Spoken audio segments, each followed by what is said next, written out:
ሞትን የማይሞት አንድ ፍጥረት አለ እዚህ ምድር ላይ ጄሊፊሽ የሚባለው የእንስሳ አይነት በተለያዩ ምክንያቶች ካልሞተ በስተቀር በተፈጥሯዊ ሁኔታ መሞት አይችልም ይሄ እንስሳ ማለት ነው።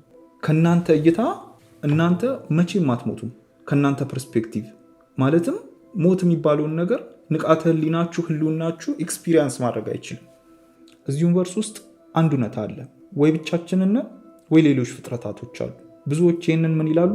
ሁለቱም እኩል አስፈሪ ነው ይላሉ። የህይወት ትርጓሜ ተፈልጎ የሚገኝ ነገር ስላልሆነ መፈለጋችንን አቁመን ለህይወታችን ትርጓሜ እንፈጠርለት። ሞትን ከማሸነፋችን በፊት መፈጠራችን ትንሽ አረፈድን ብለን እንድንጸጸት የሚያደርገን ነው። ሰላም እንዴት አላችሁ? ዩቲዩብ አማን ነው። ዛሬ በሌላ አጀንዳ በአዲስ ቶፒክ መተናል። ምስሉ ላይ ስለምትመለከቱት አንድ ኮንሰፕት ነው የምናወራው። ኤግዚስተንሻል ክራይሲስ አይስበርግ ይባላል። የህልውና ቀውስ ውስጥ የሚከቱ ጥያቄዎችን በተርታ ከምን ጀምሮ ምን ድረስ እንደሚወስድ የሚያሳይ ቆንጆ ምስል ነው እና በጣም ብዙዎች የተወያዩበት። በተለምዶ ብዙ ጊዜ ወደ ውጭ ዓለም ነው እንጂ አፍሪካ ላይ የሚጠየቁ ጥያቄዎች አይደሉም። ሃይማኖተኛ የምንለው ህዝብ የሚጠይቀው ጥያቄ አይደለም። ብዙ ጊዜ ግን እኛም ወደኛ አምጥተን እንወያይበት ብዬ ነው። እንደምትወዱት ተስፋ አደርጋለሁ። ሰብስክራይብ፣ ላይክ፣ ሼር ማድረጋችሁን አትርሱ። ከመጀመሪያውን ጀምር። የመጀመሪያው እንግዲህ የውጫዊ ህልውናችንን መጠየቅ ላይ ነው የሚነሳው።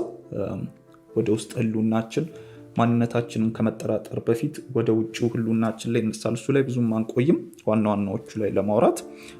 የመጀመሪያው ይሄ የህልውና ጥያቄ የሚጀምረው እንግዲህ ኤቭሪዋን ሃዝ ዜር ኦውን ኮምፕሌክስ ላይፍ ከሚል ነው። ሁሉም ሰው የየራሱ የሆነ የተወሳሰበ ህይወት እንዳለው ስንረዳ የኛ የተወሳሰበ ህይወት የኛ ውጣ ውረድ ዋጋ አልባ የሆነ ያክል ይሰማናል። ማለትም እኛ የምንሰቃያቸው በየቀኑ የምናያቸው ውጣ ውረዶች፣ ፈተናዎች፣ ስትራግሎች፣ ምኖች ብዙ ጊዜ የሚሰማን እኛ ሜን ካራክተር ስለሆንን ላይክ የፈጣሪም ሆነ የሁሉም ነገር ትኩረት እኛ ላይ ስለሆነ እኛን ለመፈተን እኛን የሆነ ነገር ለማድረግ ይመስለናል። ግን ሌሎችም በእንደዚህ አይነት ነገር ውስጥ እያለፉ እንደሆነ ሁሉም እንደኛ የየራሱ ፈተና እንዳለበት የየራሱ ውጣ ውረድ ውስጥ እንደሚያልፍ ስንረዳ የኔ ውጣ ውረድ ፖይንትለስ እንደሆነ እንዲሰማን ያደርገናል። የየራሳችን ውጣ ውረድ እና ይህ ሁላ ድካሜ ዋጋ አልባ ነው እንደ ሌላውም እየደከመ እስከሆነ ድረስ የኔ የተለየ አይደለም ማለት ነው። ይህ ሁላ ጥረቴ የተለየ ሪኮግኒሽን የለውም ማለት ነው። ዩኒቨርስ ውስጥ ህይወቴ ውስጥ ህልውና ውስጥ የሚል ጥያቄን እንዲፈጥርብን የሚያደርገው ነው የመጀመሪያው። እንግዲህ ሁሉም ሰው የየራሱ ፈተናዎች ውጣ ውረዶች እንዳሉት ስንረዳ ማለት ነው። ከዛ እንቀጥልና ሁለተኛው ላይ የምናገኘው እንግዲህ ፊውቸራችንን መጠየቅ ነው። ነገ ምን ይሆናል? እጣ ፈንታዬ፣ የወደፊት እጣ ፈንታዬ ይሳካልኛል? ወድቄ እቀራለሁ? ምን ላይ ነው የምደርሰው? የሁላ ጥረቶቼ ምኖቼ የወደፊት ህይወቴን ወደ ምን ውጤት ያመሩታል የሚል ጥያቄን እንዲፈጥርብን በተለየ የኢኮኖሚ ጥያቄ በስኬት ላይ ፊውቸራችንን የምንጠይቅበት ጥያቄው ነው። ይሄ ያው ኦብቪየስ የሆኑ ነገሮች ስለሆኑ እነሱን እንለፋቸውና በዚህ መልኩ ያው የመጀመሪያ በሚለው ከዛ ወደ ሁለተኛው ሌቭል እንግባና ቢሎ ዘ ሰርፌስ በሚል ያለው ላይ ይሄ እንግዲህ የመጀመሪያው ሲሙሌሽን ቲዮሪ የሚባለውን እሳቤ ነው የሚያነሳልን በመጀመሪያ ማለት ነው። ይሄ ሲሙሌሽን ቲዮሪ ምንድነው የሚያነሳው? ብዙ ጊዜ አሁን ለምሳሌ ጌም ላይ ቪዲዮ ጌሞች ላይ ታችሁ ከሆነ ምኖች ላይ አሁን የምንፈጥራቸው ኤአይዎች የተለያዩ ሲሙሌሽኖች አሉ አይደለ? የኛንም ሪያሊቲ የምናየውንም ኤግዚስተንሳችንን ኤቭሪቲንግ ሪያሊቲ ሪል መሆኑን መጠራጠር የሚጀምርበት ሌቭል ነው ማለት ነው። ሲሙሌሽን ውስጥ እንሆን እንዲ ያለ ነው። እኛም እንደ ትልቅ ቪዲዮ ጌም ሁሉ ኮንሽስነስ ያለው ሪያሊቲ ውስጥ ሳይሆን ያለ ነው። እንደ ቪዲዮ ጌም እንደምን ሁሉ ትልቅ የኮምፒውተር ኮድ ውስጥ የሚገኝ ህልውና ቢሆንስ ህልውናችን ብለን የምንጠይቅበት ደረጃ ነው ማለት ነው። ብዙ ጊዜ እንደነ ኢሎን መስክ ያሉ ሰዎች ምናምን የሚወያዩበት ነው። ይሄ ብዙ ጊዜ አጋጥሟችሁ ከሆነ እኛ የምንፈጥራቸው ኤአይዎች፣ ሮቦቶች፣ ምኖች ጌሞች ላይ አሁን ለምሳሌ ማሰብ እንዲችሉ ብናደርጋቸው ከዛ ነገር መውጣት ሳይችሉ ግን እዛው ነገር ውስጥ የራሳቸውን ህይወት መገንባት ነው የሚጀምሩት እና እንደዛ ሁሉ እኛም አንደርስታንድ ልናደርገው ፊገር አውት ልናደርገው ማንችለው ትልቅ ሲሙሌሽን ውስጥ ይሆን ያለ ነው የሚል እሳቤ አለ። ግን ይህን እሳቤ ውድቅ የሚያደርግ ዩኒቨርስን የሚያክል ነገር በሲሙሌሽን መፍጠር እንደማይቻል የተለያዩ እሳቤዎች አሉ። እነዚህን ዋና ዋናዎቹን ለማውራት ብዬ ነው እነዚህ ላይ ትንሽ ፈጠን እያልኩ ያለሁት። ከዚህ አለፍ ስንል እንግዲህ ወደ ዋናው እንገባለን። እሱ ምንድነው? ሁሉም ነገር ለምን ተፈጠረ የሚለው ጥያቄ ነው። አራተኛ ላይ የምናገኘው ማለት ነው። why does anything exist? ሁሉም ነገር ለምን ተፈጠረ? ምንድነው የተፈጠረበት ምክንያት? ለምንስ ሊፈጠር ቻለ? አሁን ከለር በሉት፣ ድምፅ በሉት፣ ፕላኔት በሉት፣ ዩኒቨርስ በሉት፣ ምን በሉት፣ ማተር በሉት፣ ሁሉም ነገር ለምን ተፈጠረ አለመፈጠር እየቻለ? why does anything exist? ለምን ኤግዚስት ያደርጋል? ምንድነው ምክንያቱ? ፊገር አውት ያልተደረገ፣ ያልተተነተነ፣ ያልተገለጸ ኤግዚስተንስ በዚህ መልኩ ኤግዚስት አድርጎ ስናይ ለምን ኤግዚስት ያደርጋል ብለን የምንጠይቅበት ደረጃ ነው። ይህ እንግዲህ ከዚህ በፊት ባለፈው ቪዲዮ ላይ ስለ ብላክ ሆል ያወራነው ላይ አንስተነዋል።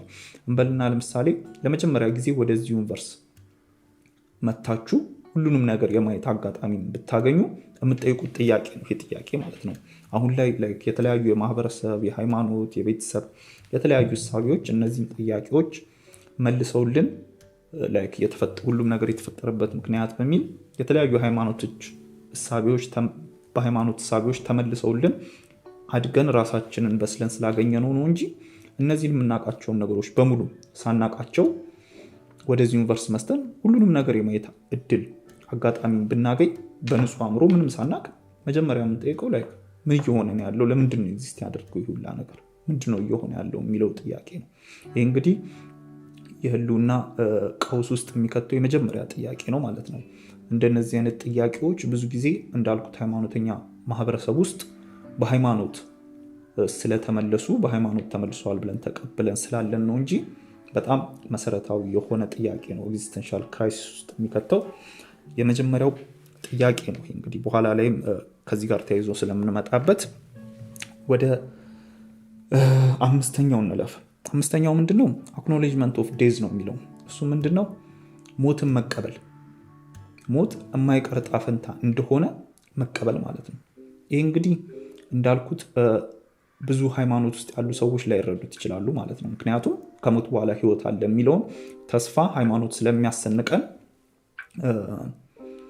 ሞትን አክኖሌጅመንት መስጠት፣ ሞትን መቀበል ቀላል ነገር ሊመስል ይችላል። ነገር ግን አንድ ሃይማኖተኛ ያልሆነ ሰው ከሞት በኋላ ምንም ነገር እንደሌለ ማሰቡ በጣም በጣም አስፈሪ ነገር ውስጥ የሚከተው ክስተት ነው ማለት ነው። አንድ ጊዜ ቁጭ ብሎ ማንኛውም ሰው አሁን ላይ ያላችሁን የሃይማኖት እሳቤ አንዴ ወደ ጎን አድርጋችሁ ብታስቡት ራሱ በጣም የሚያስፈራ፣ ሁሉም ነገር ያልፋል እኔ ግን ሞቼ እቀራለሁ፣ ሁሉም ነገር ግን ይቀጥላል እኔ አልኖርም፣ ኤቭሪቲንግ እንደነበር ይቀጥላል እኔ ግን አልፋለሁ፣ ያንን ነገር ደግሞ ማየት አልችልም፣ ጊዜ አጭርና በጣም በአጭር ጊዜ የተገደበ ነው የሚለውን ነገር ቁጭ ብሎ ማሰብ እሱ በጣም ስኬሪ የሆነ ነገር ነው ማለት ነው። ይህንን በሃይማኖታዊ መንገድ ለመረዳት ለምሳሌ እንበልና ሲኦል ውስጥ እንደምገቡ የተረጋገጠ እውነታ ቢሆን ቢረጋገጥላችሁ ምን ያህል አስፈሪ ሊሆን እንደሚችል ኢማጂን ማለት ነው። ሲኦል ነው የምገቡት ተብሎ ቢረጋገጥላችሁ ያ ሪያሊቲ በጣም ነው የሚያስፈራው ያንን ማሰብ። እንደዛ ሁሉ ሞቼ እቀራለሁ ከዛ በኋላ ምንም ነገር አይኖርም የሚለው ነገር በጣም አስፈሪ ይሆናል ማለት ነው። እንግዲህ በአምስተኛ ደረጃ ላይ የምናገኘው የህልውና ቀውስ ውስጥ ለመግባት የሚዳርግ ጥያቄ ሆኖ እናገኘዋለን። ከዛ ቀጥሎ እንግዲህ ወደ መካከለኛ ደረጃ ላይ እየገባን እንግዲህ ከዛ ቀጥሎ የምናገኘው sympathy is created by self pity የሚል ነው። ይሄ ምንድነው?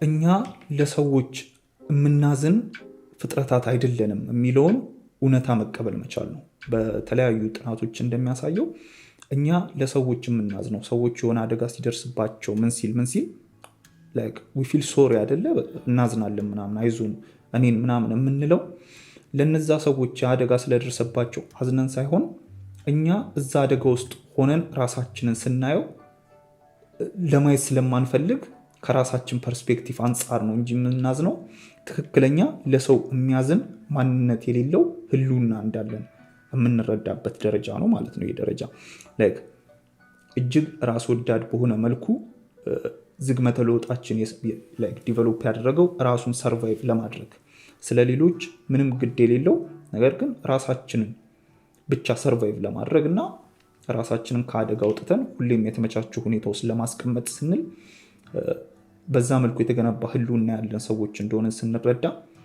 ለሰዎች የማያዝን ማንነት እንዳለን አክሴፕት የምናደርግበት ሌቭል ነው ማለት ነው። ይሄ እንግዲህ እንዴት ማስረዳት ይቻላል መሰላችሁ? አሁን ሁሉንም ነገር ከጥቅም አንጻር ከራሳችን ፐርስፔክቲቭ አንጻር የምናይ ፍጥረታት ነን።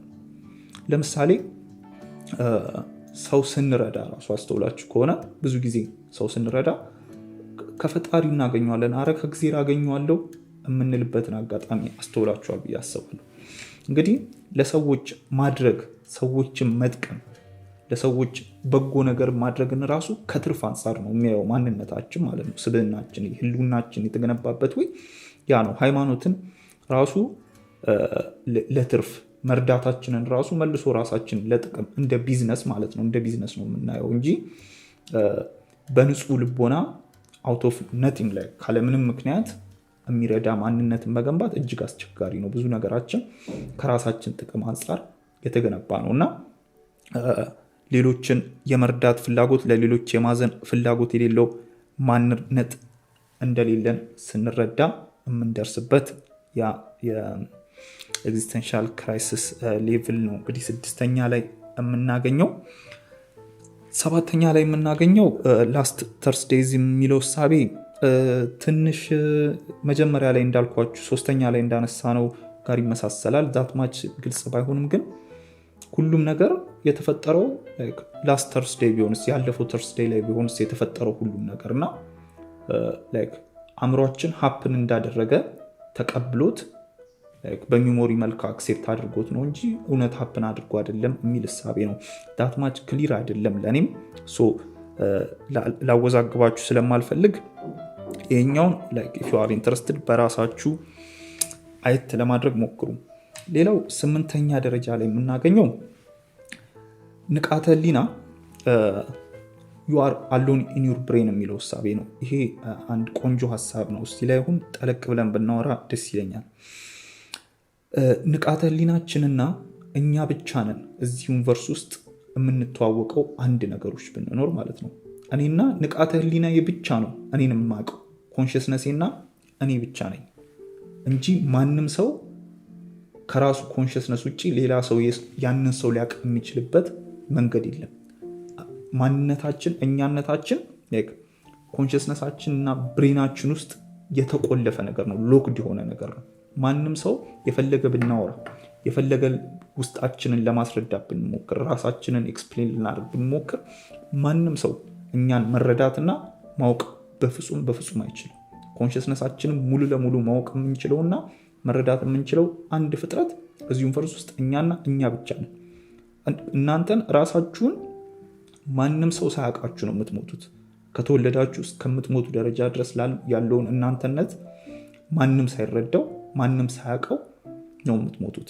ይሄ ማለት እዚህ ዩኒቨርስ ውስጥ እናንተና የራሳችሁ ንቃተ ህሊና ኮንሽስነሳችሁ ብቻ ነው እንጂ ያላችሁት እጅግ ብቸኛ የሆነ ማንም ገብቶ ሊያየው የሚችል አይደለም ማለት ነው። ይሄ እንግዲህ በጣም አይሶሌት ያደርጋል፣ ብቸኝነት እንዲሰማን ያደርገናል። እኔን ማንም ሊያቀኝ አይችልም የሚለው እሳቤ እጅግ የብቸኝነት እዚህ ዩኒቨርስ ውስጥ እኔና እኔ ብቻ ነኝ እኔን የማውቀው የሚለው እሳቤ ብዙዎችን ትንሽ ያስፈራቸዋል። ይሄ ብቻ ሲሆን የሚያስፈራው ይሄ እሳቤ ሌሎችን ማወቅ አለመቻሉን በራሱ ጥቂት የሚያስፈራ ነገር ይሆናል ማለት ነው።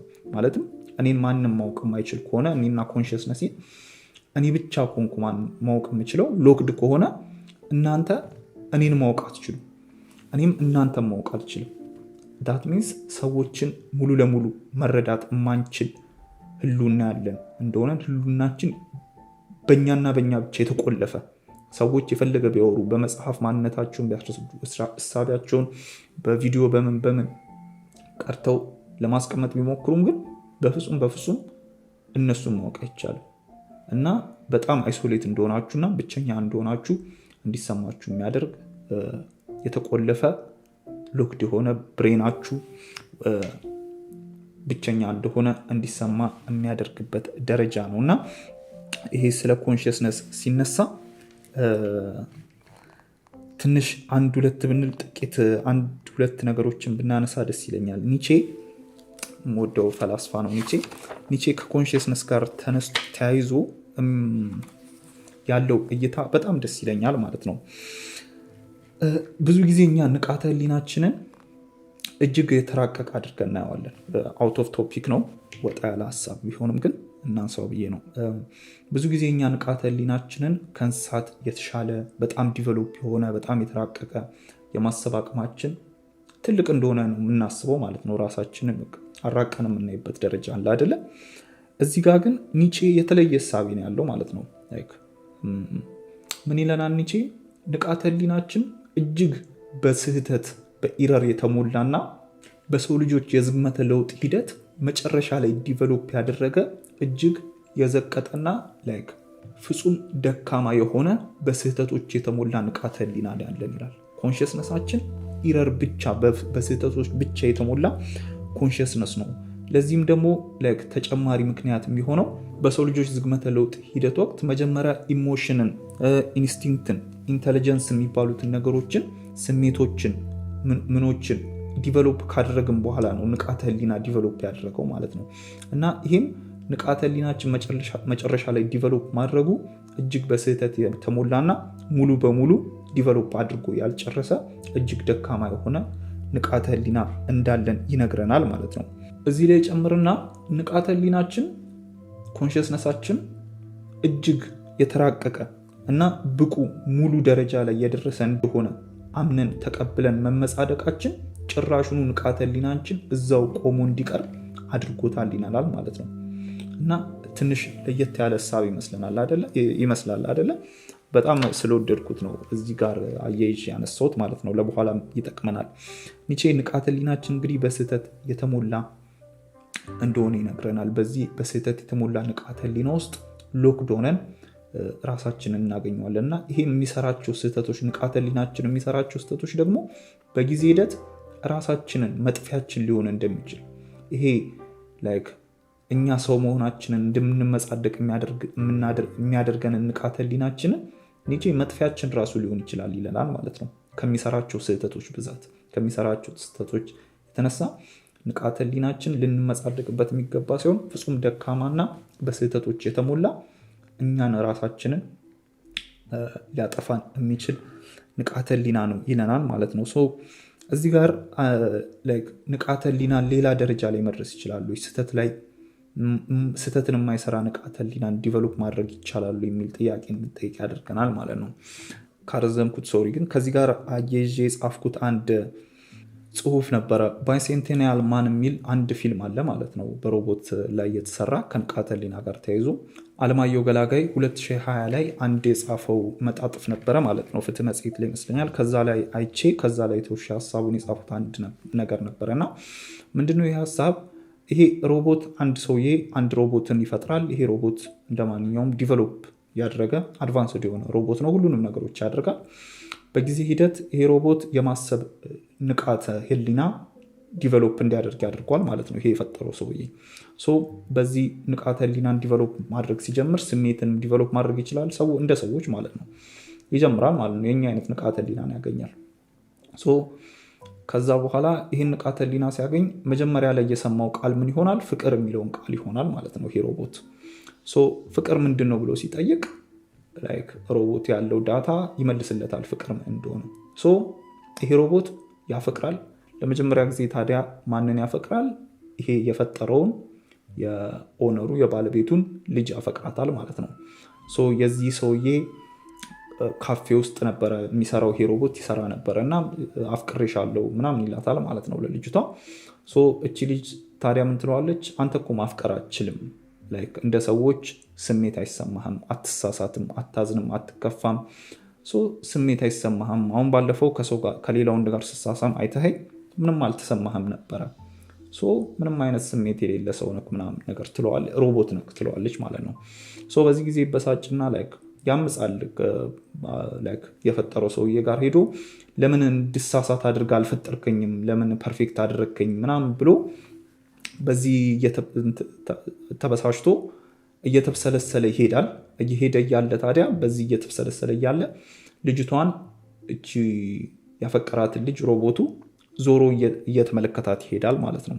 ካረሰውት እንግዲህ ዞሮ እየተመለከታት እየሄደ እያለ ሳያስበው ያደናቅፏል ማለት ነው። መንገድ ላይ ተሳሳተ ማለት ነው። ሮቦቱ ሰው መሆንን በስህተት ጀመረ የሚል እሳቤ አለ ማለት ነው። ከአለማየሁ ገላጋይ ጽሁፍ ላይ ነበር ያገኘሁት እና ከኒቼ ጋር ይሄንን ስናገናኘው ኒቼ እንደሚለው ፐርፌክት የሆነ ኮንሽስነስን ዲቨሎፕ ማድረግ ከቻልን ኤአይ ነው የምንሆነው ማለት ነው። ሮቦት ነው የምንሆነው ማለት ነው።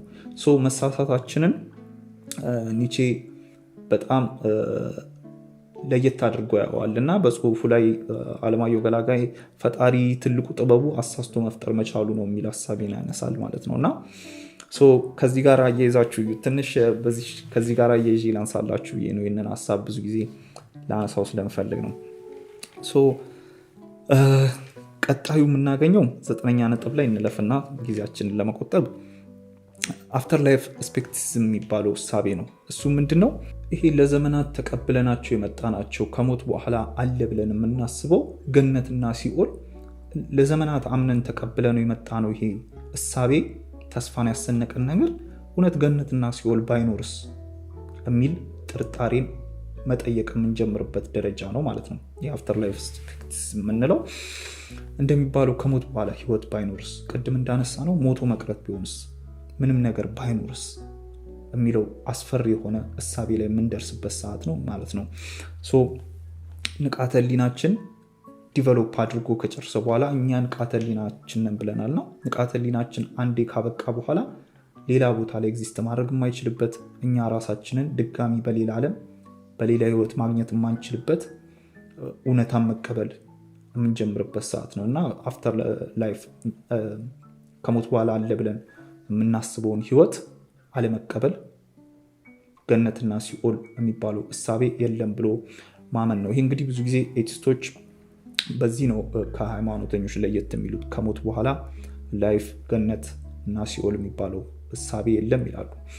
በፈጣሪ የሚያምኑም ግን ነገር ግን ከሞት በኋላ ህይወት አለ የሚሏቸው ሃይማኖቶች ላይ የተገለጹት ከሞት በኋላ ያሉት ህይወቶች የተለያዩ ሃይማኖቶች ላይ የሚገለጹት ከሞት በኋላ አለ ተብሎ የሚታሰበውን ህይወት ይሄ ያጠፋውን በእሳት ማቃጠሉ ምናምን ደግሞ ገነት የሚገባው ደግሞ እንደዚህ ገነት አረንጓዴ ቦታ ምናምን የሚለውን እሳቤ አለመቀበል፣ ነገር ግን ፈጣሪ እንዳለ የሚያምኑ ግን ያንን ሃይማኖት ውስጥ ያለውን ገነትና ሲኦል የማይቀበሉ አሉ። ጭራሹኑ ደግሞ ፈጣሪም የለም ከሞት በኋላ ህይወትም የለም ምንም ነገር የለም ብለው የሚያስቡ አሉ። እና ይሄ አፍተር ላይፍ ስፔክቲዝም እንግዲህ ገነትና ሲኦልን ዲናይ የማድረግ ደረጃ ላይ ሲደረስ የሚፈጥረው የህልውና ቀውስ ወደ ኤግዚስተንሻል ክራይሲስ የምናሽቆለቁልበት ደረጃ ነው። ከሱ አለፍ እንልና አሁን ወደ ጠጠር ወዳሉት ሀሳቦች እየገባን ነው። 10ኛው ደረጃ ላይ ደርሰናል። ይህ እንግዲህ ዲፐር ሌቭል ላይ ነው። ምስሉ ላይ እንደምትመለከቷቸው ዲፐር ሌቭል ላይ ነው። እዚህ ጋር 10ኛው ደረጃ ላይ ስንደርስ ኒሂሊዝምን እናገኛለን። ኒሂሊዝም እንግዲህ እጅግ ፌመስ የሆነ የታወቀ እሳቤ ነው። እሱ ምንድነው? ሁሉም ነገር ሚኒንግ የለውም። ይህ ሁላ ነገር ዩኒቨርስ ውስጥ እየሆነ ያለው ነገር በሙሉ ሚኒንግለስ ነው። ህይወት ትርጉም የላትም፣ ሁሉም ነገር ትርጉም አልባ ነው የሚል እሳቤ ደረጃ ላይ መድረስ ማለት ነው ኒሂሊዝም። ላይፍ ሃዝ ኖ ሚኒንግ፣ ህይወት ምንም ሚኒንግ ያላት ነገር አይደለችም፣ ምንም ትርጉም የለውም። እየሆነ ያለው ነገር በሙሉ ከኛ ጋር የሚያገናኘው ነገር የለም። ምንም ሚኒንግ የለውም። እኛ የምናደርገው፣ የምንወጣው፣ የምንወርደው፣ የምንሰቃየው ሁሉም ነገር ሚኒንግለስ ነው። መጨረሻ ላይ በሞት ይደመደማል፣ በዛ ያበቃል። ህይወታችን ሚኒንግ አልባ ነው። ዩኒቨርስ ላይፍ ሚኒንግ የሚባል ትርጓሜ የሚባል ነገር የላትም የሚባል ደረጃ ላይ የሚደረስበት ሌቭል ነው ማለት ነው ኒሂሊዝም እንግዲህ የኤግዚስተንሻል ክራይሲስ ዋናው ማገሩ ነው ማለት ይቻላል ማለት ነው። ኒሂሊዝም እንግዲህ እንደሚለን ሁሉም ነገር ሚኒንግ ከሌለው ታዲያ ምንድን ነው የሁሉም ነገር ትርጉም? ሁሉም ነገር ትርጉም ከሌለው ዋይ ባዘር ለምን ያደርገናል የሚል ሳቤ ላይ ይደርሳል ማለት ነው። ላይፍ ምንም ትርጉም የላትም።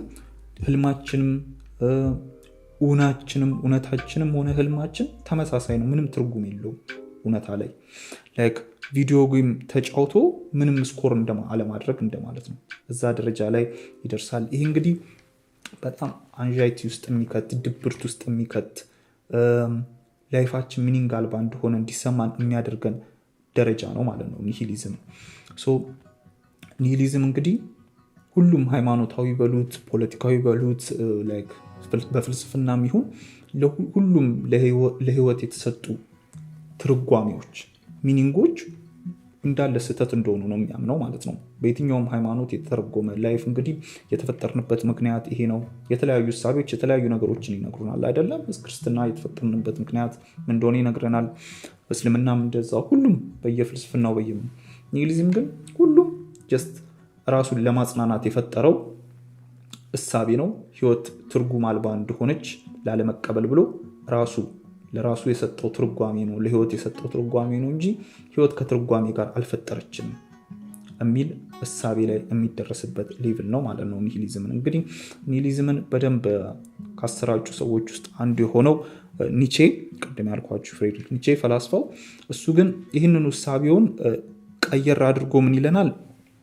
ኒሂሊዝም ላይክ ወደማይሆን ስሜት ውስጥ ሊከተን ወደማይሆን ደረጃ ውስጥ ሊያስገባን ሳይሆን የሚገባው የኒሂሊዝም እሳቤ ሊሰራ የሚገባው ሊያመጣ የሚገባው ውጤት ላይፍ ሚኒንግ የምንፈጥርበትን ኦፖርቹኒቲ ነው ሊፈጥርልን የሚገባው ይለናል።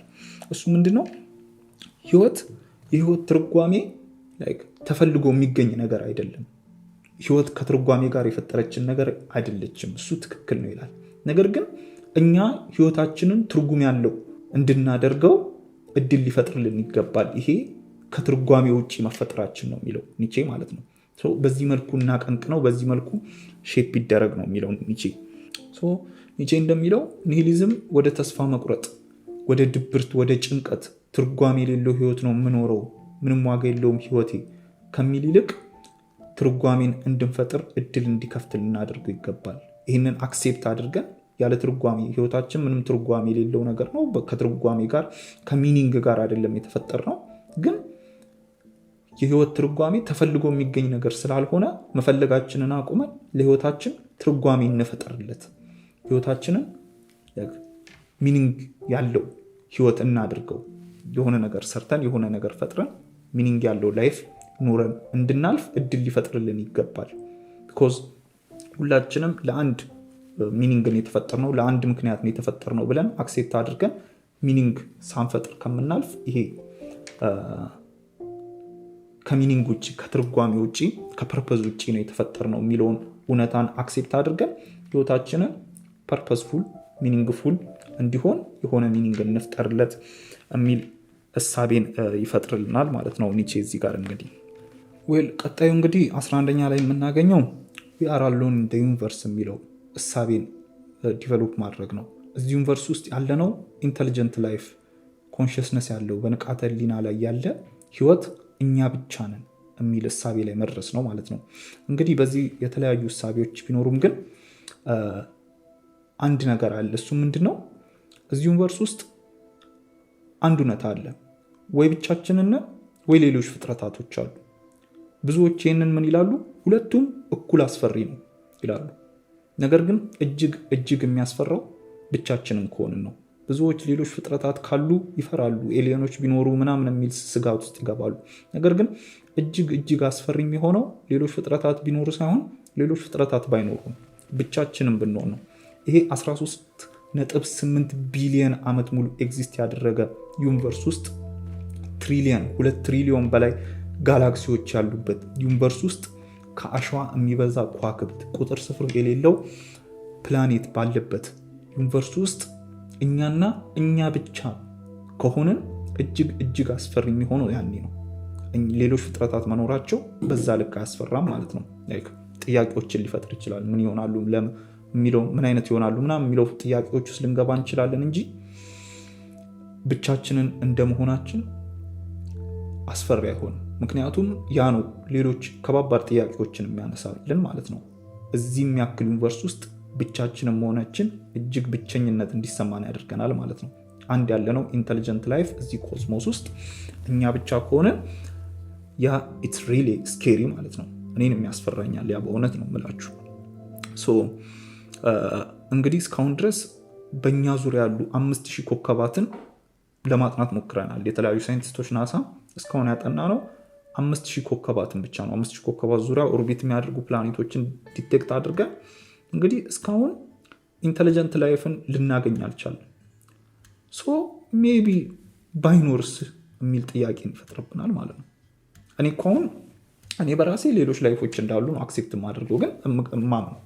ግን የኔ እምነት እውነት አይደለም፣ እምነት ብቻ ነው። የተረጋገጠ እውነት የለንም እና ይሄ የተረጋገጠ ሌሎች ላይፎችን ማግኘት አለመቻል ብቻችንን ብንሆንስ የሚል ፍራቻ ውስጥ እንድንገባ ያደርገናል ማለት ነው። ይሄ እጅግ ኤግዚስተንሻል ክራይሲሳችንን የህልውና ቀውሳችንን በጣም የሚያባብሰው ነገር ይሆናል። ምክንያቱም ለምን እዚህ የሚያክል ዩኒቨርስ ውስጥ ብቻችንን ልንፈጠር ተቻለ? እንዴት ላይፍ እዚህ ጋር ብቻ ኤግዚስት ሊያደርግ ቻለ የሚለውን ጥያቄ እንድንጠይቅ የሚያደርገን ክስተት ነው ይሄ። 12ኛ ላይ የምናገኘው ኢትስ ካይንድ ኦፍ ኢንትረስቲንግ። የ12ኛ ላይ የምናነሳው ሀሳብ ምንድነው? ቢንግ ቦርን ቢፎር ኢሞርታሊቲ ነው። እሱ ምንድነው? ሞትን ድል ማድረግ፣ ሳይንስ ሞትን ድል ማድረግ የሚችልበት ዘመን ላይ ሳንደርስ መፈጠራችን የሚያስፈራበት ደረጃ አለ ማለት ነው። የሚያስፈራበት ሁኔታ ሲፈጠር ነው ማለትም። ለምሳሌ እንበልና 2050 ላይ ብንሞት እኛ እና 2051 ላይ የሰው ልጆች ወይም ሳይንስ ዘላለም መኖር የምንችልበትን ሳይንሳዊ ግኝት ማግኘት ቢችል ምን ሊሰማችሁ እንደሚችል ካን ኢማጂን።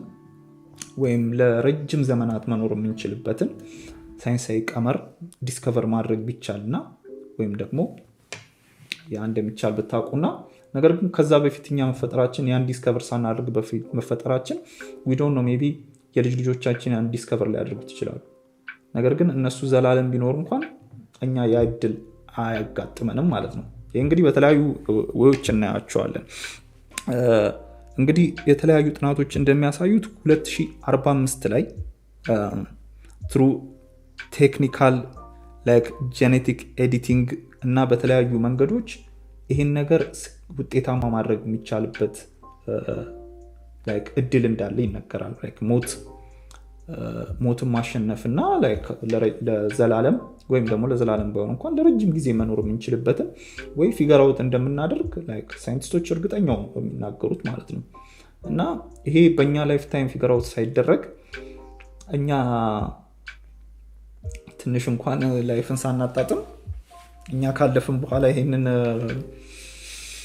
ሳይንሳዊ ግኝት ካገኙት ምን ሊሰማን ይችላል የሚለው ሌላ ጥያቄ ነው። ቢኮዝ አንዴ የኛ ተፈጥሮ አንዴ ከሞተ በኋላ መመለስ አይቻልም። ይሄ እንግዲህ ሌላው ጥያቄ ነው። በዚህ ጋር ብዙዎች ሊከራከሩ ይችላሉ። እንዴት ሞትን መመለስ ይቻላል ምናምን we don't know። አሁን ላይ አናውቅም እኮ ከ16ኛው ክፍለ ዘመን እነ ሰር አይዛክ ኒውተን ሳይመጡ በፊት የሰው ልጆች በሙሉ ግራቪቲ ምን እንደሆነ አናውቅም ነበር፣ አያውቁም ነበር። ምን ስቦ መሬት ላይ ምን ስቦ የሚያስቀረን ነገር ምን እንደሆነ ምንም አይዲያ አልነበራቸው። ሰይጣን ይሁን ምን ይሁን ተአምር ይሁን ግን ሰር አይዛክ ኒውተን መጥቶ የግራቪቲን ካልኩሌሽን አስረዳን፣ ያንን ነገር ዲስከቨር አደረገው። ከዛ በኋላ እስከዛሬ ድረስ ሮኬት የምናመጥቀው ምን የምንለው ከሱ ዲስከቨሪ ላይ ተነስተን ነው አይደለ? እንደዛ ሁሉ ትንሽ ኦፕቲሚስቲክ መሆን ጥሩ ነው ብዬ አስባለሁ። ዛሬ ላይ የማናውቃቸው ነገሮች ዘላለም አይታወቁም ብሎ ማሰብ ትክክል ነው ብዬ አላስብም። ቢኮዝ we don't know በጣም አድቫንስድ የሆኑ ደረጃዎች ላይ እየደረስን ነው እና እንደዛ ሁሉ ቀጣዩ ትውልድ እኛ ካለፍን በኋላ ሞትን ማሸነፍ የሚችልበት ሳይንሳዊ ግኝት ላይ ቢደርስ ወይም ደግሞ ለረጅም ዘመናት መኖር የሚችልበት ሳይንሳዊ ዲስከቨር ቢያገኝ ምን ሊሰማን ይችላል የሚለው ጥያቄ ነው። ሆኖም ቀረ ይላል አንዳንድ እሳቢዎች እዚህ ይህን ሲቃወሙ ምን ይላሉ? የፈለገ የሚቻል ቢሆን እንኳን ሶላር ሲስተማችን ከ5 ቢሊዮን ዓመት በኋላ ኤግዚስት አያደርግም። ፀሐያችን ትፈነዳለች። ፀሐያችን በጊዜ ሂደት እንደው ማርስ ላይ እንኳን ሄደን መኖር ብንችል እንኳን በጊዜ ሂደት ፀሐያችን እየገዘፈች በዙሪያ ያሉትን ፕላኔቶች ወደ ውስጡ እየዋጠች ነው የምትሄደው። አረመረም ሁሉም ነገር ማብቂያ ላይ የሚደርስበት ጊዜ ይመጣል። ኦብቪየስሊ ግን ሆነም ቀረ ለረጅም ጊዜ ኤግዚስት ማድረግ የሚችሉበትን የወደፊት ፊውቸር ሂውማንስ ቢችሉ ምን ይሰማቸዋል የሚለው ያ ስሜትም ዘግይቼ ተፈጠርኩ የሚል ፍርሃት ይፈጥራል ማለት ነው። እዚህ ጋር ግን አንድ ጥያቄ እናነሳለን ማለት ነው። እስቲ አንድ ጥያቄ ልጠይቃችሁ። መሞት ባትችሉና ለዘላለም መኖር ብትችሉ ትኖራላችሁ? ተቀብላችሁ መኖር ትፈልጋላችሁ ለዘላለም?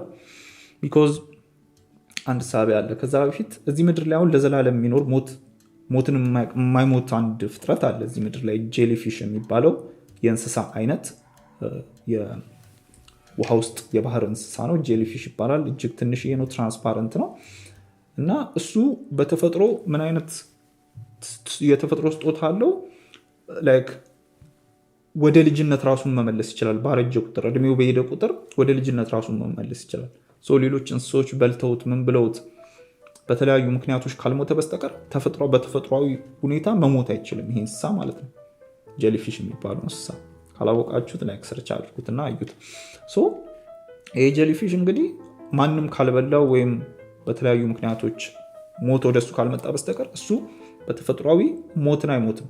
እና እዚህ ጋር አንድ ጥያቄ እንድንጠይቅ ያደርገናል። ይሄ ጄሊፊሽ የሚባለው ፊሽ በህይወት እንዳለ ያውቃል?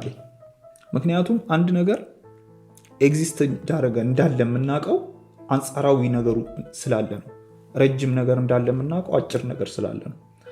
ህይወትን ሴንስ ላይፍ በህይወት መኖራችንን የሚያጣፍጠው ወይም ሴንስ የሚሰጠው ሞት እንዳለ ስለምናውቅ ነው።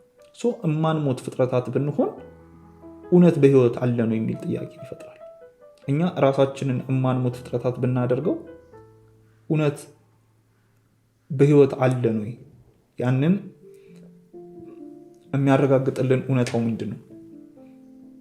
አንጻራዊ እውነታው እስከሌለ ድረስ አንድ ነገር ኤግዚስት ማድረግ የሚችልበት የለም፣ ሪያሊቲ የለም። ሁሉም ነገር አንጻራዊ ነው።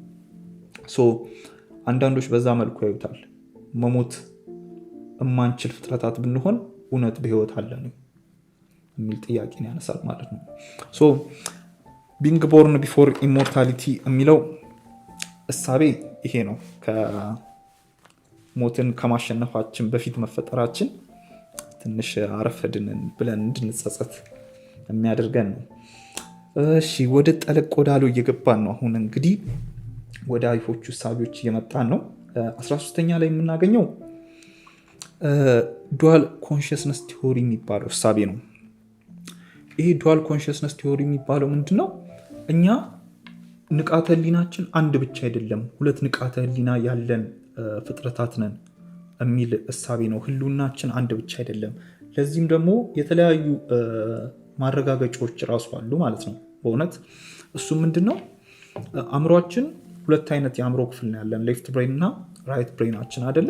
እነዚህ ሌፍት እና ራይት የአእምሯችን የብሬናችን ክፍሎች የየራሳቸው የሆነ ንቃተ ህሊና እንዳላቸው ህልውና እንዳላቸው ነው አንዳንድ ጥናቶች የሚያሳዩት ማለት ነው። አሁን ለምሳሌ የብሬን ሰርጀሪ ላይ የተለያዩ የአእምሮ ህክምና የሚሰጣቸው ታካሚዎች ላይ የተደረጉ አንዳንድ ጥናቶች እና የወጡ ሪፖርቶች አሉ ማለት ነው። ኤሊየን ሃንድ ሲንድረም የሚባል ነገር አለ። እሱን ሰርች አርጋችሁ አንብቡት። በ1908 በዚህ ጉዳይ ላይ ያወራ አንድ ሰው ሰማው ምን አለ? በ1908 አንድ የወጣ ሪፖርት ነበረ። እሱም ሪፖርት ምንድነው? አንዲት ታካሚ ይሄ የብሬን ሰርጀሪ የሚደረግላት ታካሚ ይመስለኛል። ይሄ ሌፍት እና ራይት ብሬናችንን ለሰርጀሪ ብለው ይመስለኛል ሳይንቲስቶች የሚያገናኟቸውን ነርቮች ዌዎች አይ ቲንክ በሆነ ያክል መንገድ ያቋርጡታል ማለት ነው። ሙሉ ለሙሉ ባይሆንም ግን የሆነ ያክሉን ያቋርጡታል እና በዚህ ወቅት ምን ያጋጥማል? አንደኛው የአእምሯችን ክፍል በተለየ መልኩ ላይ ሪያክት ያደርጋል ማለት ነው። እንዴት ሆነ? እቺ ታካሚ ላይ የተፈጠረው ምንድነው? በዛ ሁኔታ ላይ ያለች አንደኛው የአእምሯ ክፍል አንደኛው ግራ እጇ ራሷን ለማጥቃት ሲተናነቃት ነበር ማለት ነው። ሊያንቃት ራሷን ሊያጠቃት ሲታገላት ነበር እና በቀኝ እጇ ግራ እጇን ለማስቆም ስትታገል ነበረ ማለት ነው። ሶ ይሄ ኮንሽስነሳችን ይሄኛው ህልውናችን የትኛው ነው ብለን እንድንጠይቅ ያደርገናል። ሁለት አይነት ንቃተ ህሊና ያለን፣ ሁለት ማንነት ያለን፣ ሁለት የአእምሮ ክፍል ያለን። አንደኛው አሁን ለምሳሌ የግራው የአእምሮአችን ክፍል የቀኝ የሰውነታችን ክፍል ነው የሚቆጣጠረው። የቀኙ የአእምሮአችን ክፍል የግራውን የሰውነታችን ክፍል ነው የሚቆጣጠረው። ለእይታ የምንጠቀመው የተለየ ነው። ለማውራት የተለያዩ የየራሳቸው የተለያየ ፈንክሽን የሚያደርጉበት ወይ የተለያየ ነው። በዛ መልኩም የየራሳቸው የተለየ ንቃተ ህሊና እንዳላቸው፣ ሁለት ኮንሽስነስ እንዳለን፣ የተለያዩ ኮንሽስነስ እንዳለን የሚያሳዩ ጥናቶች አሉ ማለት ነው። ዱዋል ኮንሽስነስ ቲዮሪ የሚሉት እና ይሄ ኮንሽስነስ ብዙ ጊዜ በሌላ እይታዎች ደግሞ ሲተነትኑት ይህን ኮንሽስነስ አንደኛው ኮንሽስነሳችን እኛ ጋር ብሬናችን ውስጥ ራሳችን ጋር ያለ፣ አንደኛው ደግሞ ከውጭ ሆኖ እኛን የሚቆጣጠረን ሌላ ቦታ ላይ ኤግዚስት የሚያደርግ ማናውቀው ከኛ ውጭ ሆኖ የሚገኝ ኮንሽስነስ አለን ብለን እንድንጠይቅ ያደርገናል ማለት ነው። አሁን ለምሳሌ የተለያዩ ሀሳቦች ከሆነ ቦታ ላይ ሲመነጩልን የሀሳቤ ከየት ነው የመጣው? የሀሳባችን መጀመሪያ አእምሯችን ውስጥ እስካልነበር ድረስ ከውጭ ሆኖ ያንን ሀሳቤ እንድናመነጭ የሚያደርገን የአእምሯችን ክፍል የኤግዚስተንሳችን ሪያሊቲ የትኛው ነው? የትስ ነው የሚገኘው? ሁለት ኮንሽስነስ ሲሆን እንደሚኖረን ሁለት ማንነት ያለን በአንድ ብሬን ውስጥ የተቆለፈን ፍጥረታት ነን ወይ ብለን እንድንጠይቅ የሚያስገድደን ሁኔታ ነው ይሄ ቲዮሪ ማለት ነው። ወደ ቀጣዩ ስናልፍ የምናገኘው 14ኛው ላይ ይሄኛውም ትንሽ ጠጠር ያለ ነው። ኦብዘርቬሽን ክሬት ዘ ዩኒቨርስ የሚል እሳቤ ነው። ሪያሊቲ ሁሉም ነገር ኤግዚስት እያደረገ ያለው እኛ እያየነው ስለሆነ ነው። እኛ ማየት ብናቆም መኖሩን ያቆማል የሚል እሳቤ አለ ማለት ነው። ይህ እንግዲህ በኳንተም መካኒክስ በኳንተም ፊዚክስ ኳንተም ፊዚክስ እንግዲህ ስለ እጅግ ጥቃቅን የፓርቲክሎች እንቅስቃሴ የሚያጠና ፊልድ ነው እና በኳንተም መካኒክስ ላይ ይሄ ነገር በሪያሊቲ ላይ ታይቶ የተረጋገጠ ነገር ነው ማለት ነው። ፓርቲክሎች ሪያክት የሚያደርጉት ከኦብዘርቨሩ አንጻር ነው ይባላል። ለምሳሌ የሆኑ ፓርቲክሎች የሚንቀሳቀሱበት ወይ በጣም እጅግ የተለየ ነው እና እኛ ስናያቸው የሚንቀሳቀሱበት መንገድ እኛ ባየነው ወይ ነው የሚንቀሳቀሱት። እንቅስቃሴያቸውን እኛ ባየነበት መንገድ ይቀይሩታል ማለት ነው። ሶ ጥናንት ፓርቲክሎች በዚህ መልኩ የሚንቀሳቀሱ ከሆነ ኦብዘርቨሩ ላይ ዲፔንድ ሆኖ ሪያክት የሚያደርጉ ከሆነ ጥናንት ፓርቲክሎች ሁሉም ነገር ከትናንሽ ፓርቲክል ተጠራቅሞ ነው የመጣውና በአጠቃላይ ሪያሊቲ የምንለው ነገር ራሱ ኤግዚስት ያደርገው እኛ ኦብዘርቭ እያደረገ ነው ስለሆነ እኛ እያየ ነው ስለሆነ የሆነ የሚል ጥያቄ እንድናነሳ ያደርገናል ማለት ነው። ለዚህ እንደ ምሳሌ የሚቀርበው አሁን ደብል ስሊት ኤክስፐሪመንት የሚባለው ጥናት ነው። እሱ ምንድን ነው? ሁለት የብርሃን ጨረሮችን በሌዘር በሚባለው የብርሃን ጨረር በሁለት ቀዳዳ በኩል እንዲያልፉ ተደረገና ተደርጎ እዚህ ጋር ያለው መስታወት ላይ ያ የብርሃን ጨረር በእነዚህ በሁለት ቀዳዳዎች በኩል አልፎ እዚህኛው የብርሃን ጨረር ላይ ሪያክት ሲያደርግ ሪያክት ሊያደርግ የሚገባው ሁለት ሆኖ ነው አይደለም። ነገር ግን እነዚህ ብርሃኖች ሲወጡ ተረጫጭተው እዚህኛው መስታወት ላይ ሪፍሌክት የሚያደርገው ወደ 5 የተለያዩ ቦታዎች ላይ ይሆናል ማለት ነው። ሶ ሳይንቲስቶች ይሄ እጅግ ግራ አጋብቷቸው እንዴት ይሄ ሊሆን ይችላል? በሁለት ቀዳዳ በኩል ከተላከ አንድ ብርሃን በሁለት ቀዳዳ በኩል ሄዶ በሁለት መስመር ነው ማረፍ ያለበት እዛኛው መስታወት ላይ ብለው እሱን በተለያዩ መንገዶች እያዩት በዛ መልኩ ላይቱን ድጋሚ ሲያስኬዱት እነዛ ሳይንቲስቶች እያዩ ስለሆነ በ5 የተለያዩ ቦታዎች ላይ ሲረጭ የነበረው ያ ብርሃን ተመልሶ ሁለት ቦታ ላይ መረጨት ጀመረ ማለት ነው። ሶ እነሱ ሳያዩት ሲቀሩ ግን የተለያዩ ቦታዎች ላይ ተረጫጭቶ ይገኛል። እነዛ ሳይንቲስቶች ግን በሁለት ቦታ በኩል ሁለት ቦታ ብቻ ላይ ነው መገኘት ያለበት ይሄ የብርሃን ሪፍሌክሽን ብለው ሲመለከቱት ሁለት ቦታ ላይ ብቻ ይገኛል ማለት ነው። ሶ ይሄ ነገር እኛ ስልናያቸው ሁሉም ነገር ሪያክት የሚያደርግ ከሆነ እኛ ባየነው መልኩ እኛ ኦብዘርቭ ባደረግንበት ወይ ከሆነ ሁሉም ነገር ኤግዚስት የሚያደርገው ሁሉም ነገር ኤግዚስት አድርጎ ያለው ዩኒቨርስ ራሱ ኤግዚስት አድርጎ ያለው እኛ እያየነው ስለሆነ ይሆነ ወደሚል ጥያቄ ያስገባናል ማለት ነው።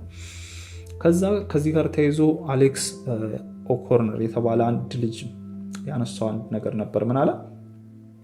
አሁን ለምሳሌ ሻማ እኛ ስናበራው በርቶ መቅለጥ ይጀምራል። እኛ ሄደን ሳናውቅ ስለቀረን ግን መብራቱን መቅለጡን አያቆምም፣ ቀልጦ አልቆ እናገኘዋለን። ይሄ ታዲያ እንዴት አፕል ሊያደርግ ይችላል እኛ እስካላየነው ድረስ ኤግዚስት የማያደርግ ከሆነ የሚል እሳቤን ጥያቄን ያነሱና እኛ እያየነው ስላልሆነ ብቻ መኖሩን አያቆምም። ምክንያቱም ሌላ እኛ የማናውቀው ኦብዘርቨር እያየው ያለው ነገር ሊኖር ይችል ይሆን የሚል እሳቤን ያነሳሉ ማለት ነው። ለዚህ ደግሞ ማን ሊሆን ይችላል ለሚለው ፈጣሪ ሊሆን ይችላል። በማናውቀው ሪያሊቲን ኦብዘርቭ የሚያደርግ እና በሚፈለገው መልኩ ሁሉም ፓርቲክሎች ሪያክት እንዲያደርጉ ኦብዘርቭ የሚያደርግ ሌላ ከኛ በላይ የሆነ ኦብዘርቨር ይኖር የሚል ጥያቄን እንድናነሳ ያደርጋል ማለት ነው። ይሄኛው እሳቤ ደግሞ ትንሽ ኮንፊውዚንግ እንደሆኑ ይገባኛል። እንቀጥል። ቀጣዩ የምናገኘው እንግዲህ 15ኛ ላይ the mystery of consciousness የሚለው ነው። እንግዲህ ኮንሽስነስ ንቃተ ህሊና ምን እንደሆነ አናውቅም። በነገራችን ላይ ሳይንስም አጥንቶ ሊያረጋግጠው የማይችለው ነገር ኮንሽስነስ ነው እና እጅግ ሚስቲሪየስ የሆነ እጅግ አወዛጋቢ የሆነ ነገር ነው ይሄ ህልውና የምንለው ነገር እና እዚህ ላይ የሚነሳው ጥያቄ ምንድነው? ኬሚስትሪ why do you feel like you like አንተ እንደሆንክ እንዲሰማ ለምን ሆነ? እንዴትስ ሆነ? ያንንስ የሚያደርገው ማን ነው? የትኛው የአንተነት አካል ነው? አንተ እንደሆንክ እንዲሰማህ የሚያደርግ የትኛው የማንነት አካል ነው? በአንተነት ውስጥ ብቻ ተገድበህ እንድትኖር ያጠረክ ካንተ ውጪ ያለን ሪያሊቲ ኤክስፒሪየንስ ማድረግ እንዳትችል። ለምሳሌ አእምሮ የሌለው ከዚህ ከህልውና ውስጥ ወጥተህ ሌላን ሪያሊቲ የሮቦትን ሪያሊቲ ኤክስፒሪየንስ ማድረግ እንዳትችል፣ ከንቃትክ መውጣት እንዳትችል፣ በንቃትክ ውስጥ ተገድበህ እንድትቀርና ንቃትህን ብቻ ማወቅ እንድትችል እና እሱን ብቻ ኤክስፒሪየንስ እንድትችል የገደበክ ሪያሊቲ የትኛው ነው? የትኛው የኮንሽስነስ የንቃት አካል ነው? ከዚህ ውስጥ መውጣት አትችልም ብሎ የገደበ አንተነትህን ብቻ ፊል እንድታደርግ ያደረገ የትኛው የህልውና አካል ነው? ለምንስ አንተነትህን ብቻ ፊል ታደርገዋለህ የሚል ጥያቄ የሚነሳበት ደረጃ ነው ማለት ነው። ለምን እኔ ብቻ እንደሆንኩ ፊል እንዳደርግ አድርጋለሁ? ለምን ሌላ ማንነት ሌላን ሪያሊቲ ከዚህኛው ውስጥ ወጥቼ ሌላን ሪያሊቲ ኤክስፒሪየንስ ማድረግ ለምን አልችልም?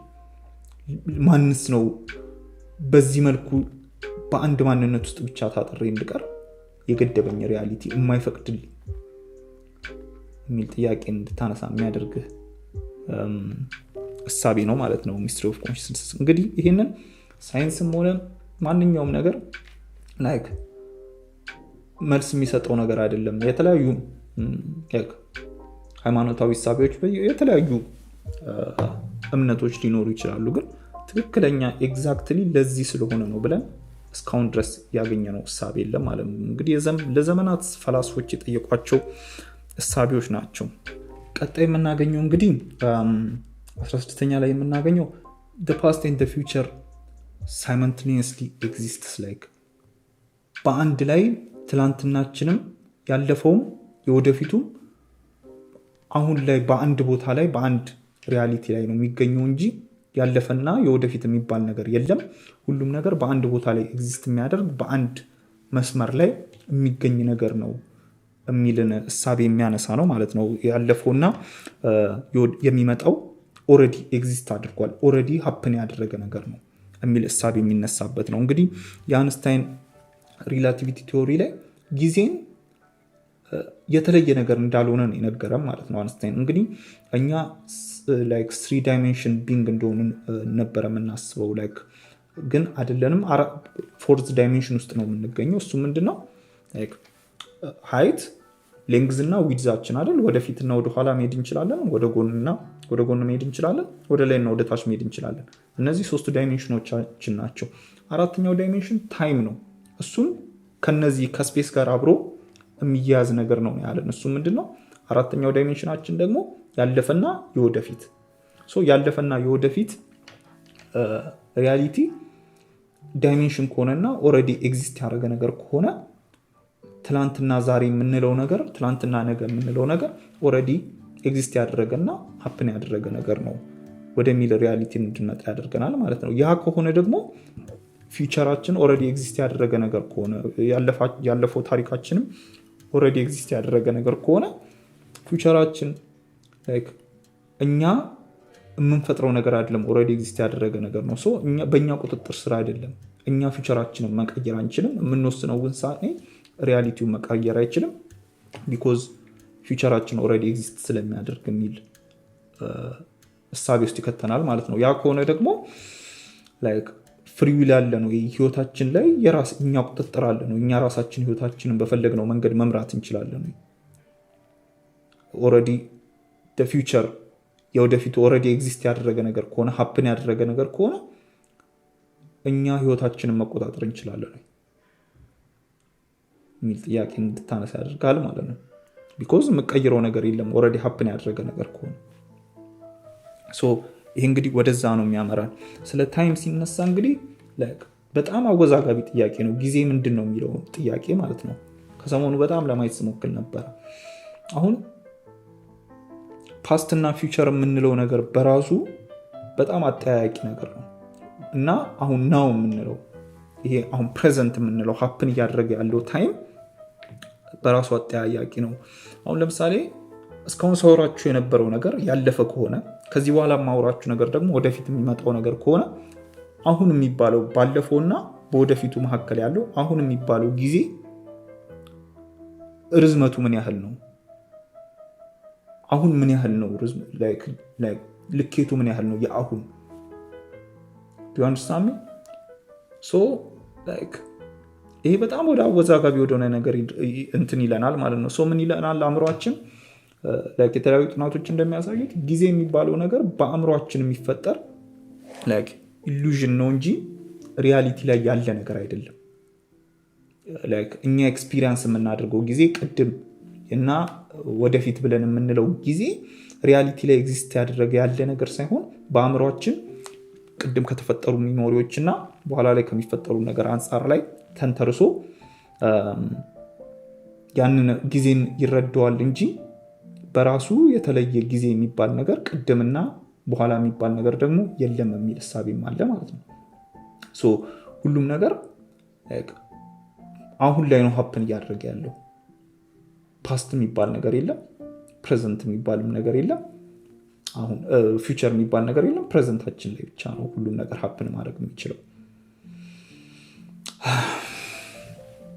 ትንሽ አወዛጋቢ እንደሆነ ይገባኛል። እያለፍን እንሂድ። ፎቶ ስላለ ዲቴል ማየት የምትፈልጉትን ማየት ትችላላችሁ ሰርች ያደረጋችሁ። ቀጣይ የምናገኘው ሁማን ላይፍ ኢዝ ሞመንተርሊ ዩኒቨርሳል አኖማሊ የሚል እሳቤ ነው ማለት ነው። ይህ እንግዲህ ምንድን ነው የሚያሳየን?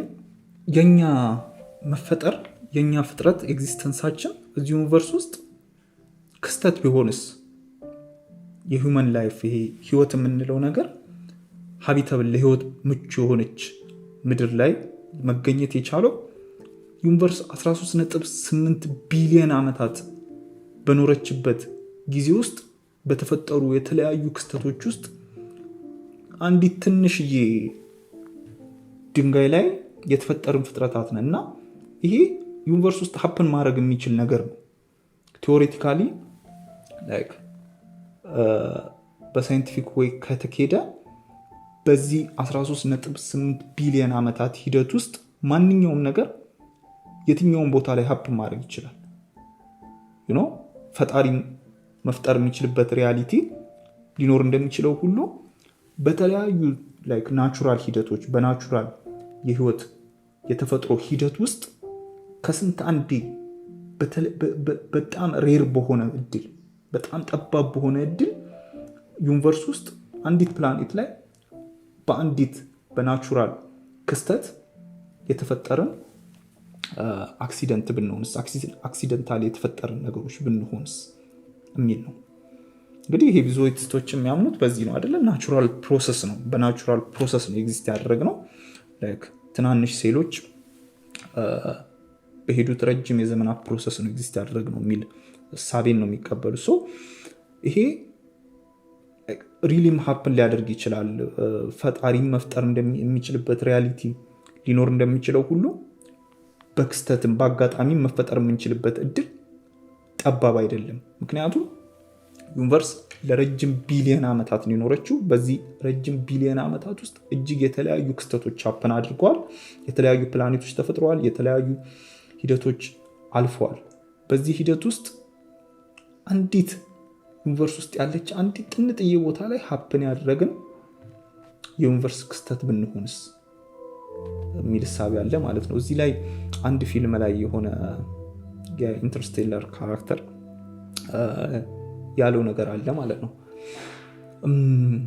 እኛ እንደ ተፈጥሮ ሪያሊቲ እውነታ ከሆነ ልንፈጠር የሚገባን ፍጥረታት አልነበርንም። ምክንያቱም እጅግ በራሳችን ላይ ነቀን ንቃተ ህሊናችን ሰልፍ አዌር ሆነን በጣም ከተፈጥሮ ሂደት በተለየ መልኩ እጅግ ሰልፍ አዌር ሆነን ተፈጥሮን እጅግ መጠየቅ እጅግ መፈተን የቻለን ፍጥረታት ነን እና በተፈጥሮ ሪያሊቲ ሂደት እኛ ኤግዚስት ልናደርግ የሚገባን ብላ አይደለም። አክሲደንታሊ ሀፕን ያደረግን ሪያሊቲዎች ብንሆንስ የሚለው ሌላው ህሉና ቀውስ የሚዳርገን ጥያቄዎች ውስጥ አንዱ ነው። ቀጣይ 18ኛ ላይ የምናገኘው ሱፐር ዲተርሚኒዝም የሚለውን እሳቤ ነው ማለት ነው።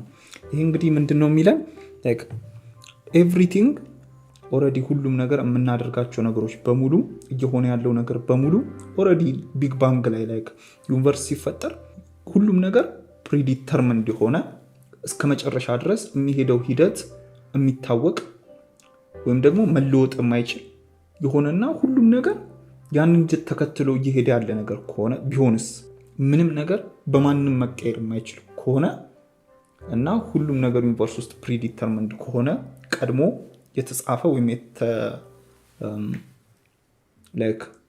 እንደምንበለው ዲሳይድ የተደረገ የተወሰነ ነገር ቢሆን የመጨረሻውም ከመጀመሪያ እስከ መጨረሻ ያለው ሪያሊቲ ቀድሞ የተወሰነና በዛ ሂደት ውስጥ ብቻ የሚያልፍ ነገር ከሆነ እኛ እዚህ ሂደት ውስጥ ተዋንያን ብቻ ነን ማለት ነው ወደሚል ነገር ይወስደናል ማለት ነው። እኛ ተውኔት እያስፈጸመን ያለን ተውኔቱን እየተወነን ያለንን እንጂ አሻንጉሊት ነን እንጂ የዚህ ጨዋታ የሂደቱ እኛ የተለየ የምናደርገው አስተዋጽኦ የተለየ የምንፈጥረው አዲስ ነገር የለም። የምናደርጋቸው ነገሮች አዲስ ውሳኔ ወሰንኩ የምንለው ነገር በሙሉ ኦልሬዲ የተወሰነን ነገር ነው እየተወነን ያለ ነው። ካራክተር እየተጫወትን ያለ ነው እንጂ እኛ በራሳችን የምንፈጥረው የምንወስነው ውሳኔ የለም። ለመኖር የምንፈልግበት ወይ የለም። ኦልሬዲ ዲሳይድድ የሆነ የተወሰነ ነገር ላይ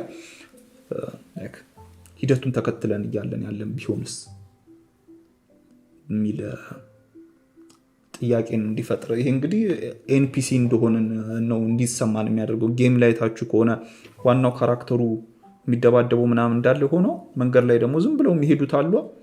እነሱ ኤንፒሲ ይባላሉ፣ ነን ፕሌይብል ካራክተር።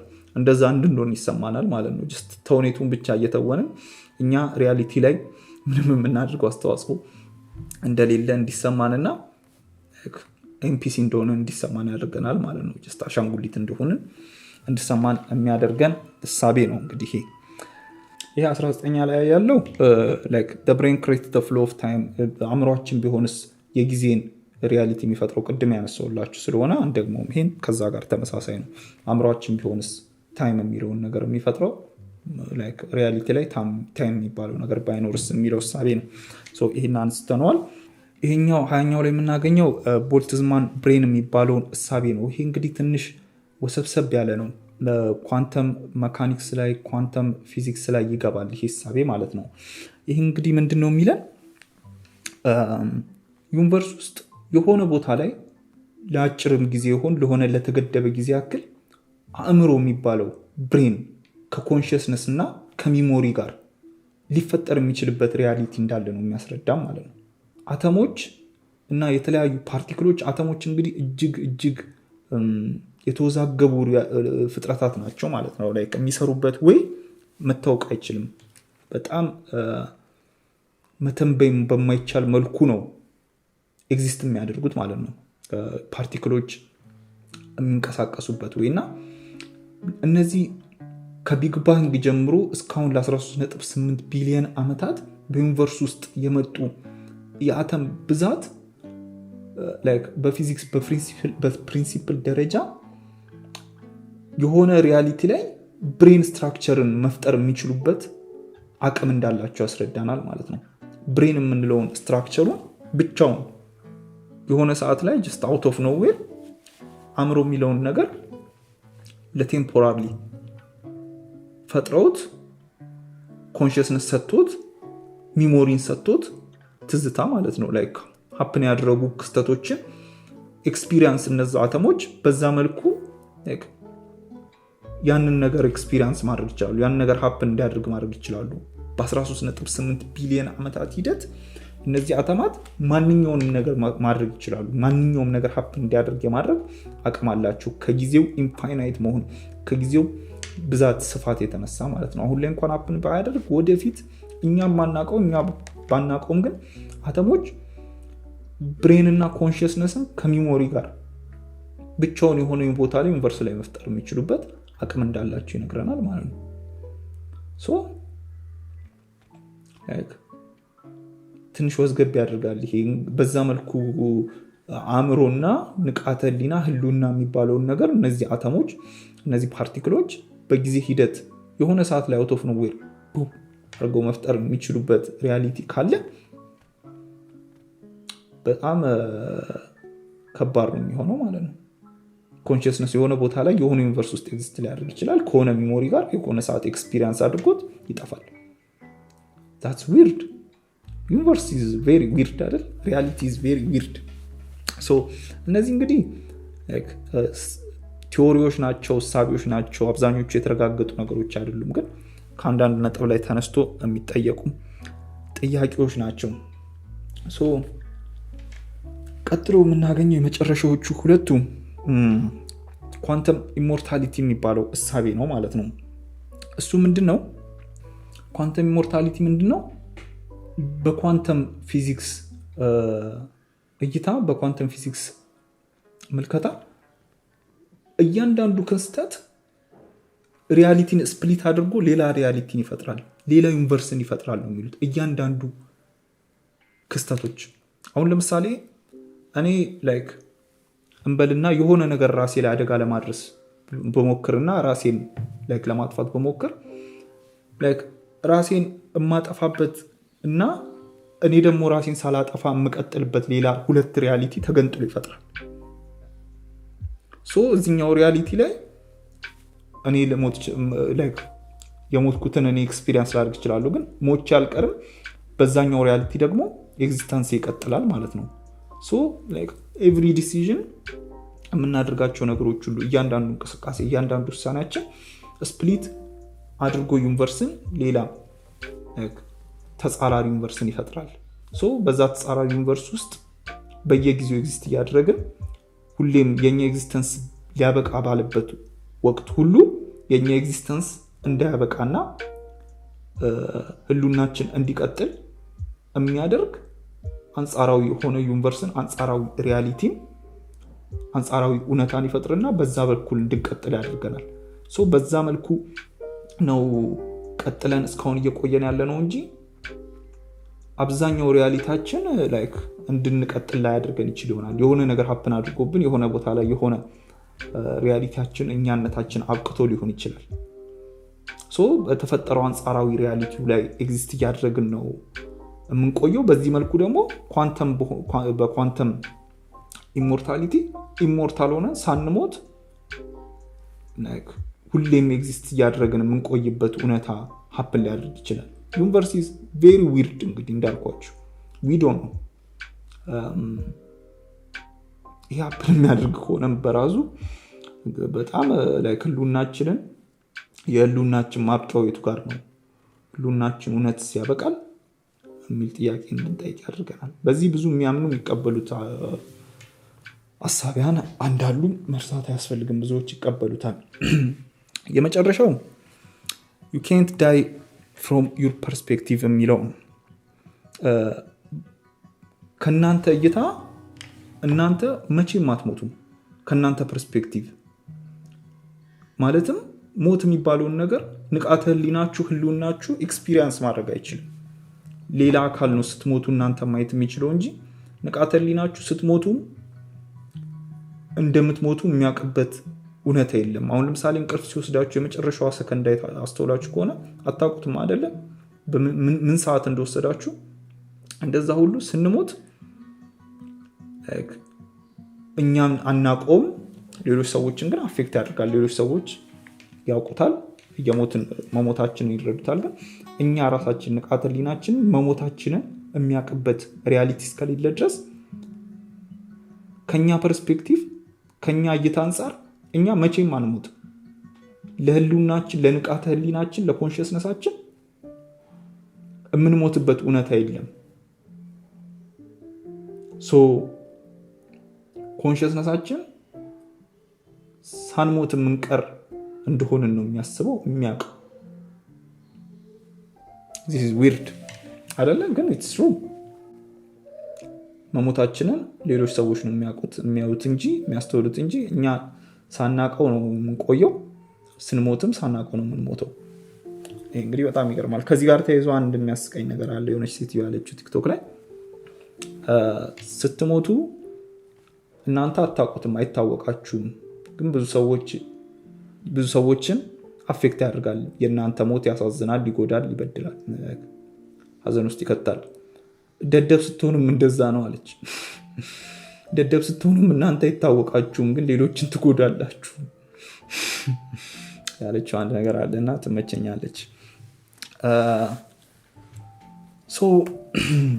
እነዚህ እንግዲህ ኤግዚስተንሻል ክራይሲስ አይስበርግ የሚባለው መታየት ፎቶ ላይ የህልውና ቀውስ ውስጥ የሚከቱ ዋና ዋና ሀሳቢዎች፣ እይታዎች፣ ጥያቄዎች እና ፍልስፍናዎች ናቸው።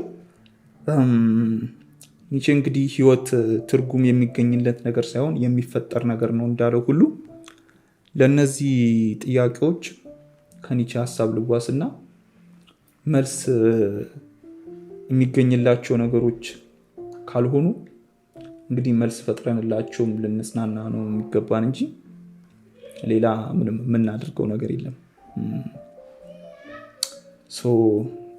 ያ በምንፈጥራቸው መልሶች እየተጽናናን ተስፋን እየሰነቅን እንቀጥላለን። እንግዲህ መጨረሻ ላይ ሀፕን የሚያደርገውን ሀፕን ካረገ በኋላ እዛ ከሞት በኋላ ያለው ህይወት ላይ ከተገናኘን እዛ ላይ ደግሞ ሌላ ቪዲዮ ሰርተን እናወራበት ይሆናል።